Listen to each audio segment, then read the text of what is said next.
my God!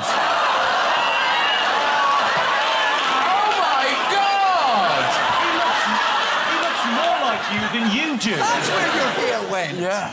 That's nuts. What's your name? Matt. No. Wow. Now, have you made yourself look like Matt Smith? No, I think I was born this way. Yeah, I know, it's a tragedy, isn't it? You once interviewed me about Doctor Who, and his eyes glazed over, and he took a deep breath, and then he took this deep sigh, and you went, "That's all very well, but can't you write something real?" I'm a guest. Great. It was the radio. I was relaxed. I was probably hungover. But you've got a new Doctor Who now. We've got Ncuti Gatwa. We've got David Tennant coming up. Lovely David Tennant, Catherine Tate for 3 specials in November, and then our brand new Doctor at Christmas, Ncuti Gatwa, who is... Oh, there he is. Absolutely. Oh, we're looking forward to that. He's amazing. Now, have you ever seen Doctor Who, Gloria? My son lived here a year and a half, and he turned me on to the show, and it's amazing. I love it. Although I think Bill and Ted ripped you guys off. They did? They absolutely did. Yeah. They did. That's all right. That's a good reference. Yeah. Yeah. Excellent adventures. And is this the Doctor Who you saw? Yes. OK. Yes. She says with confidence. Yes! It was the only one. No, there's loads. The only one, that's right, Gloria. There's only one Doctor Who. But no, so Doctor Who, it continues, you see, because they keep regenerating. Yes. Yeah, if you tune in now... Like James Bond. Yeah, there's a different one. Yeah. It's going to be girls now. It is a woman now. And obviously, because it's so top secret who's going to be the new one, but because you had worked so closely with Jodie on Broadchurch, did you know, did she confide in you? I knew it a little bit before, but only because Chris Chibnall, who wrote Broadchurch, who we both know, is now running Doctor Who. So he phoned me up and said, the next Doctor would like to call you. Is that OK? How exciting. I said, who is it? No, don't worry. They'll be the next person to call. So you get a call. And do they tell you what it's for? Just go, oh, we'd like a meeting, or do you know that you're going to be the new assistant? Well, my agent called me and said they're looking for a girl to play the new companion for the new Doctor. So that's all I knew, and I just did an audition with the casting director, and then I got a recall, and I had to go into the BBC sort of studios and say I was auditioning for something called Panic Moon, which is an anagram of companion. So they take it that seriously? They take it that seriously. Yeah, it is top secret. They can't use that anagram anymore, then? No.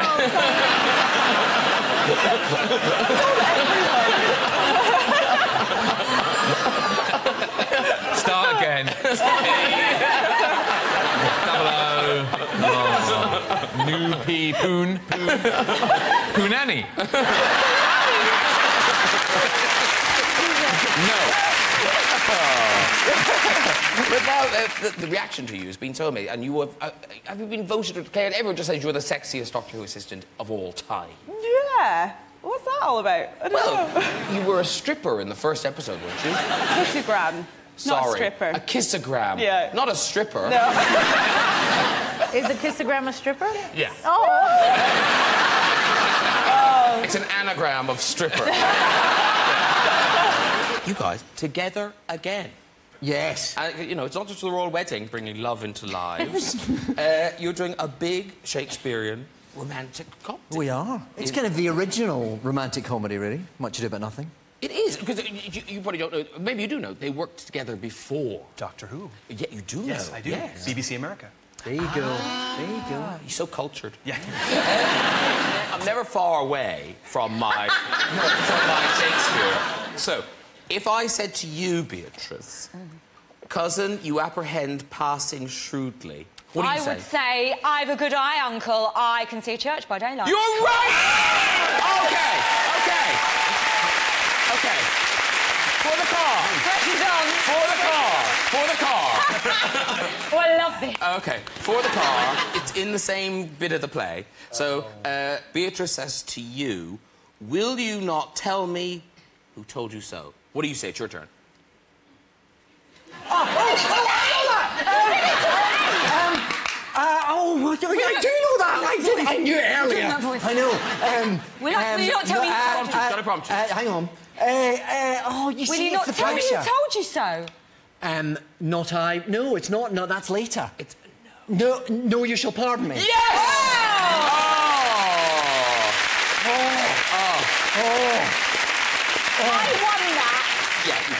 won that. I don't think you're competitive at all. Fight for ticket. It promises to be really good.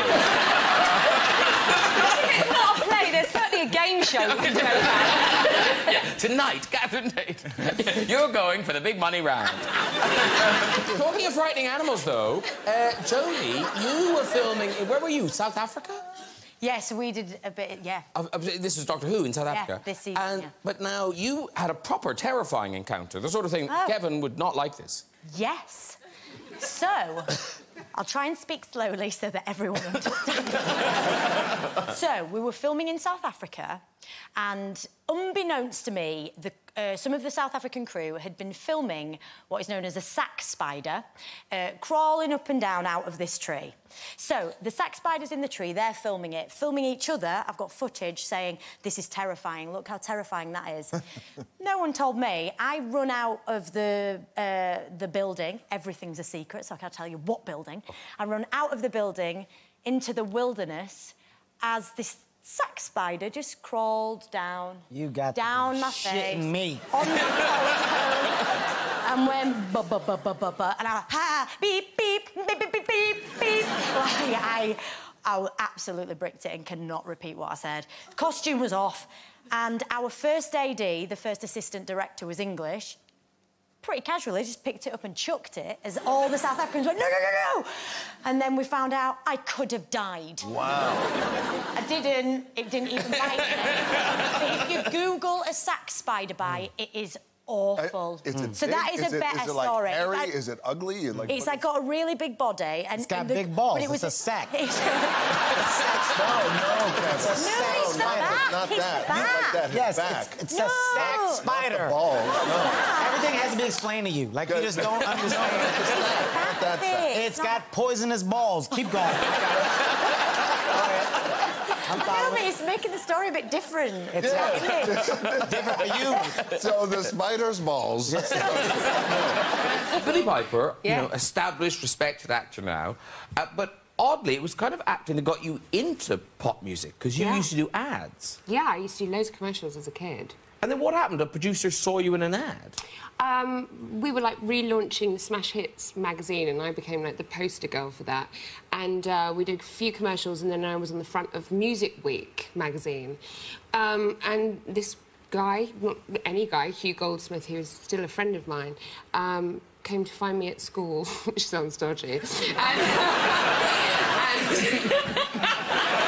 a different time. And asked me if I'd consider doing a demo tape. Let it all out, Bill. Let it all out. You're in a safe place. And that was that. So we've got... Weren't you 15 or something? I was 14 then. Wow. But this is the ad that he saw, and I thought, I can make that girl a star.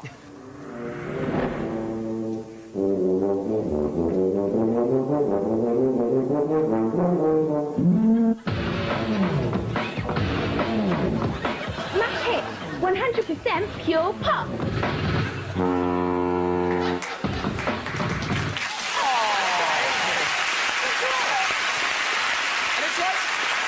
It's like time has stood still. Here you are, and the Spice Girls are still going. It's amazing. I know. Was basketball tuba a thing then?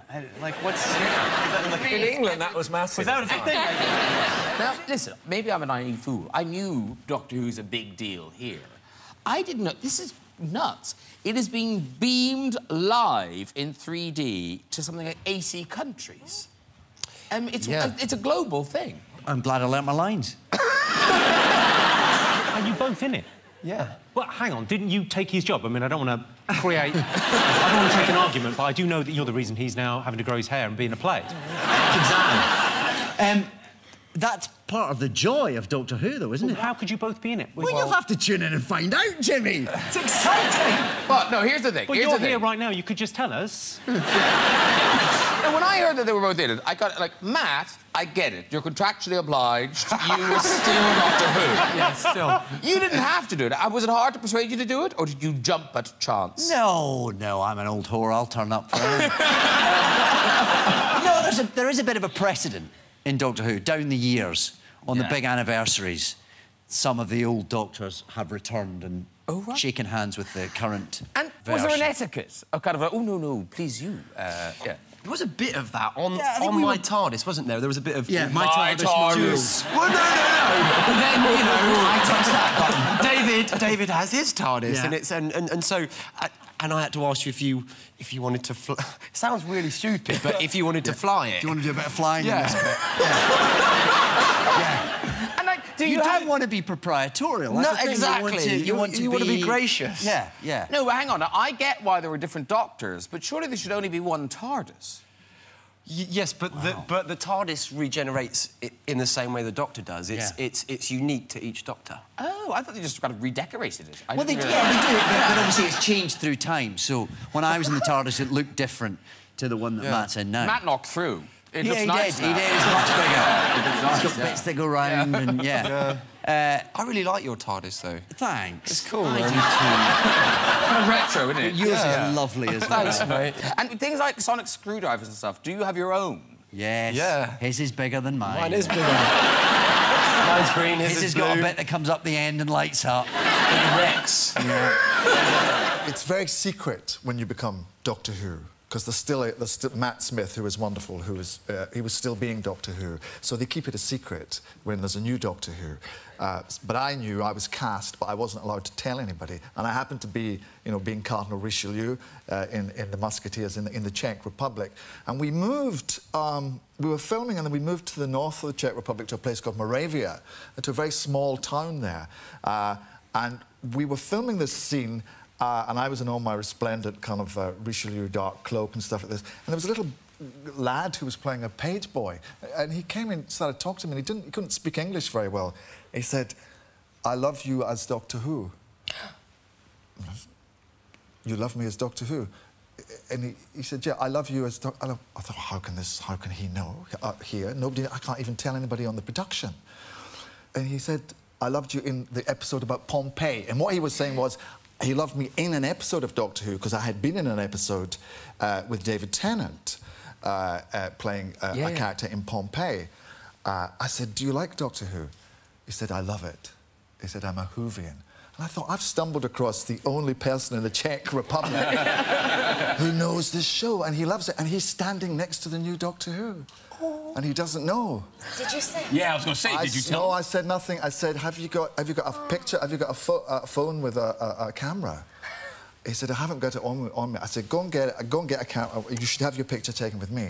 That is so sweet. Jenna Coleman, you have almost turned into a Christmas tradition in yourself, in that you did the Doctor Who Christmas specials, then Death of Pemberley, which was on Christmas, and now this year you've got the Victoria Christmas special. Yeah. So is it like weird because you're at home? Does everyone have to stop and watch you on telly? I think my family thought this year was going to be a break. And then they announced the Christmas special. Because I apparently do a lot of Christmas specials. I'm in Christmas for like 6 months of the year. I've been in Christmas since July. Snow business. Yeah, really. And it's really hard to improvise in Victorian language about a snowman, I discovered. Yes, making small talk about that. But the thing is, you just went from school to Emmerdale. Yeah. Like, you didn't go to drama school in between. No. No, straight in. Yeah, I didn't know what I was doing. Because it is one of those weird jobs where people kind of think, oh, well, you learn it and then say it, and that's the end of it. But there's a lot of technical stuff. Yeah, there's like find your light. Yeah. Yeah, it's really, find my light. Or didn't you had a problem with marks as well, hitting a mark? I could never hit a mark because I am a good multitasker, but you know when you have to kind of like throw in a prop and I'm totally lost. Yeah. But it would always be like hit your mark. And I did a couple of days on Captain America, and it was like the first film that I'd ever done, and it was all like really big. And obviously the setups are massive. And all I remember is I'd obviously not hit my mark, and I just remember feeling someone like slap the bottom of my leg. Move over. Count to your mark. Get over. You in my mark, girl. That's my mark. Move. And what was the thing on Doctor Who when it was another actor? It was his first. I think it was his first job. Oh yeah, yeah. So it was his first job out of drama school, and you know what a sausage is, right? A sausage? Yeah, like a. You notice you didn't ask me. Yeah. But jealous.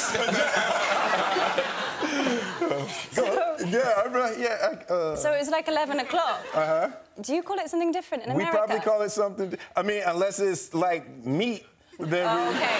we probably call it something There's obviously a big confusion somewhere. Yeah. But, so we call marks that are raised here a sausage. Yep, we don't say that in the No. States. So it's called a sausage mark. Yeah, just don't do that. A sausage mark. Okay. No, we call them raised marks. Really? Interesting. Yeah. So anyway, it was this poor guy's first day, and it was like 11 o'clock, and I was like, we were setting up a shot, and I was like, can I get a sausage, please? And I paid no attention, and then someone came and brought a mark, and this guy was like, oh, I'm so relieved. He was like, I literally thought it was like 11 o'clock in time for, like, Jenna's morning sausage snack. Like being a diva. Sausage! Sausage! Oh, man, listen, that girl don't get her 11 o'clock sausage. We ain't gonna shoot nothing today. Oddly, you met your wife on the set of Doctor Who. Yeah. But she is the daughter of a Doctor Who. Yes. Which must drive Doctor Who people into a frenzy. I mean, it is statistically quite unlikely. Yeah. But it... Oh, there we all are. Look, there's the three of us. Yeah. Oh, that's so embarrassing. I'm wearing the same suit. Come on. And tie.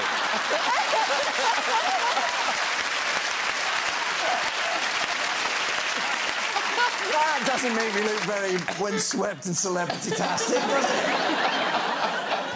I mean, it's a very nice one. You wouldn't want me to just wear it once, right? Now, here's the thing. There's a weird link with theremin with Doctor Who. Because the Doctor Who theme has the theremin in it, doesn't it, as well? Yeah, I can't play it. Oh, can't you? That's annoying, because I've got a theremin.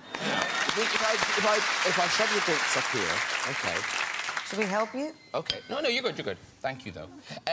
So, that bit... So, this keeps it quiet. Have you played one of these before? I have not. So I've heard about it, though. So that keeps it quiet, OK? And then you take that off.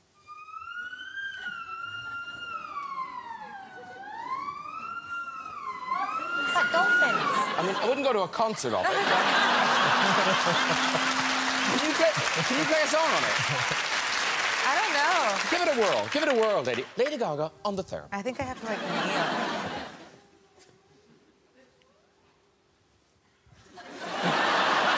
Is it yawning? Oh!